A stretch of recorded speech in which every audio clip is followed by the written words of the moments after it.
John Wesley అనే ఒక గొప్ప ప్రార్థనా పరుని దగ్గరికి ఒకరోజు ఒక వ్యక్తి వచ్చి ఈ రీతిగా ప్రశ్నిస్తాడు. ఈరోజు రాత్రే నీవు మరణిస్తావని నీకు తెలిస్తే నీ దినాన్ని నీవు ఎలా గడుపుతావు అని ప్రశ్నించాడు. అందుకు జాన్ వెస్లీ తడుముకోకుండా వెంటనే సమాధానం ఏమని చెప్పాడంటే, నా దినాన్ని నేను ఎలా గడపాలని నిర్ణయించుకున్నానో ఆ రీతిగానే నేను గడుపుతాను.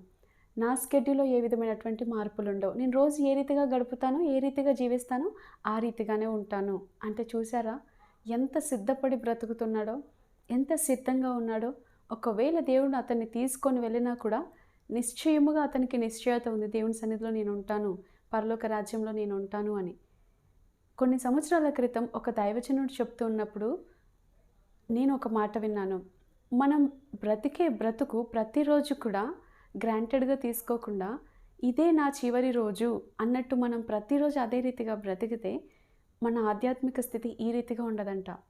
ఒకవేళ దేవుడు మనల్ని ఈరోజొచ్చి తీసుకొని వెళ్తాను ఈరోజు రాత్రి అని చెప్తే మనం ఏ రీతిగా బ్రతుకుతాం?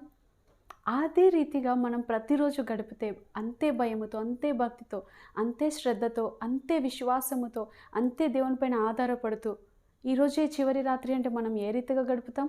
ఎంతో భయంతో దేవుని సన్నిధిలోనే గడుపుతాం కదా. వేరే వాళ్ళ గురించి పట్టించుకోము, వేరే వాళ్ళ గురించి వ్యర్థంగా మాట్లాడము.